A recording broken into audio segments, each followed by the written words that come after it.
হযরত শাহজালাল আন্তর্জাতিক বিমানবন্দরের ৮ নম্বর গেট থেকে আপনাদের সবাইকে স্বাগত জানাচ্ছি। আমি সাইফুল রাজীব। আমি জানি না একসাথে এতগুলো প্রবাসীর মরদেহ এর আগে কখনো এসেছে কিনা। এখান থেকে আমরা কখনো আপনাদেরকে একটি, কখনো দুটি, কখনো ৫টি বা সর্বোচ্চ ১০টি মরদেহের কথা জানিয়েছি।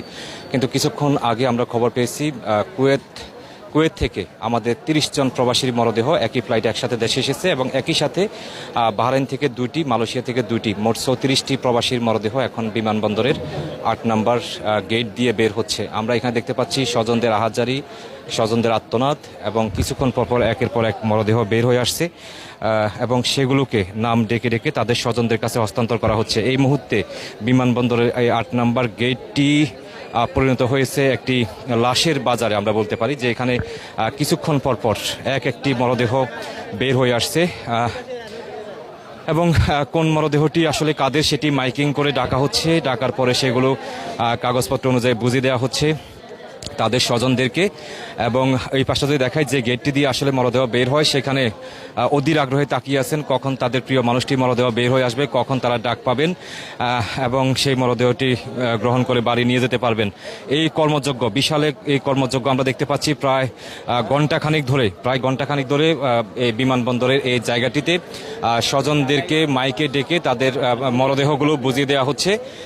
আমরা এমন চিত্র দেখতে পাচ্ছি। আসলে আমরা যদি আপনাকে একটু জানাই যে কুয়েতে যারা মারা গেছেন বিভিন্ন সময় বিভিন্ন কারণে অসুস্থ হয়ে অ্যাক্সিডেন্ট করে নানাভাবে যারা মারা গেছেন, সেই মরদেহগুলো মধ্যপ্রাচ্যের যুদ্ধ পরিস্থিতির কারণে ফ্লাইট বন্ধ থাকায় সেই মরদেহগুলো বা দেশে আনা সম্ভব হয়নি, যার ফলে একসাথে আজকে ৩০টি মরদেহ কুয়েত সরকার বাংলাদেশে পাঠিয়েছেন।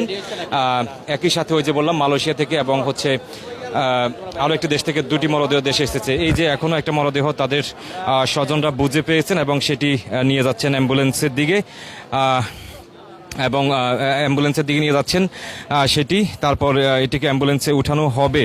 আমরা আপনাদেরকে আরও একটা জিনিস দেখাতে চাই, সেটি হচ্ছে যে বিমানবন্দরে আমরা আজকে যেদিকে তাকাচ্ছি শুধুই লাশবাহী অ্যাম্বুলেন্স আমরা দেখতে পাচ্ছি। কিছুক্ষণ পরপর এখানে এসে অ্যাম্বুলেন্স আসতেছে কিছুক্ষণ পরপর।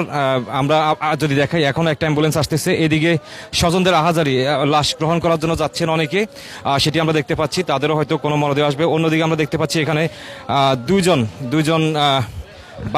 বৃদ্ধ বাবা মাকে আমরা দেখতে পাচ্ছি।